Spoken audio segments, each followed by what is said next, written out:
बच्चों, आज की कहानी है बंदर और शेर की। टिल्लू बंदर एक दरख्त से दूसरे दरख्त पर तेजी से छलांगे लगाते हुए अपने आप से बोल रहा था, जल्दी जल्दी कर टिल्लू, जल्दी, रात होने से पहले तुझे घर पहुंचना है, वरना अम्मी की डांट सुननी पड़ेगी। बचाओ बचाओ, अरे कोई है जो मेरी मदद करे, मुझे इस गड्ढे से बाहर निकाले। अचानक टिल्लू बंदर के कानों में आवाज आई। टिल्लू आवाज की समझ बढ़ा और इधर उधर देखने लगा, मगर इसे कोई नजर नहीं आया। अचानक इसकी नजर गड्ढे की तरफ गई तो वहां एक शेरनी फंसी हुई दिखाई दी। टिल्लू ने डरते हुए कहा, ये क्या रानी शेरनी, तुम यहाँ कैसे फंस गई? मुझे नहीं पता टिल्लू भाई, मेरे बच्चे भूखे थे, मैंने तो जल्दी जल्दी जा रही थी, इस गड्ढे पर बहुत सारे पत्ते पड़े हुए थे, मैंने जो ही यहाँ से छलांग मारी तो एकदम से इसमें गिर गई। ये कहकर रानी शेरनी रोने लगी। टिल्लू ने कहा, अच्छा अच्छा, तुम रोना बंद करो, मैं तुम्हें बाहर निकालने का इंतजाम करता हूँ। टिल्लू कुछ ही देर में कहीं से रस्सी ढूंढ लाया और कहा, ये लो, इसे मजबूती से पकड़ो और बाहर आ जाओ। कुछ ही देर बाद शेरनी बाहर आ गई। जैसे ही शेरनी बाहर आई, टिल्लू बंदर डर के मारे दरख्त पर चढ़ गया कि कहीं शेरनी इससे ही ना खा जाए। रानी शेरनी ने कहा, अरे बंदर भैया, तुम मुझसे क्यों डर रहे हो?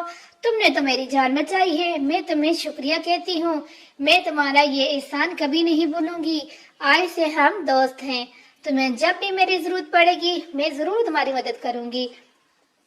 टिल्लू ने कहा, अच्छा अब मुझे जाना होगा, मेरी अम्मी मेरा इंतजार कर रही होंगी। रानी शेरनी ने जाते हुए कहा, हाँ मेरे भी बच्चे भूखे हैं, फिर मिलेंगे। वो दोनों एक दूसरे को खुदा हाफिज कहकर अपनी अपनी राह चल दिए। कई दिन ऐसे ही गुजर गए, दोनों की आपस में मुलाकात नहीं हुई, मगर एक रोज रानी शेरनी ने वाकई अपने दोस्त होने का एहसास का बदला चुका दिया।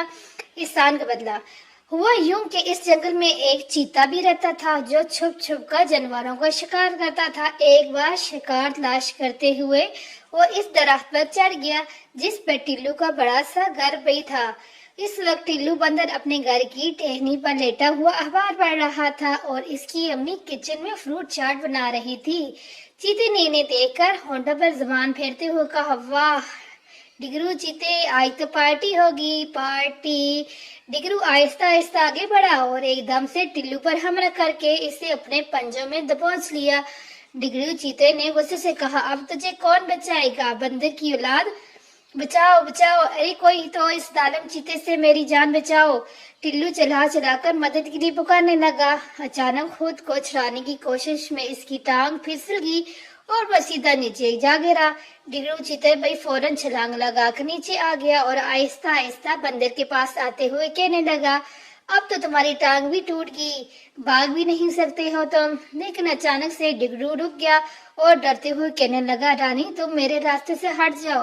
रानी ने कहा, नहीं नहीं हटूंगी, तुम्हें नहीं पता तुमने किस पर हमला किया है? मेरे दोस्त पर हमला किया है, टिल्लू मेरा दोस्त है, एक बार इसने मेरी जान बचाई थी।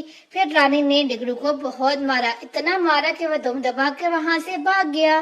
टिल्लू बंदर ने रानी का शुक्रिया अदा किया। रानी ने टिल्लू से कहा, अरे नहीं टिल्लू भाई, ये तो मेरा फर्ज था।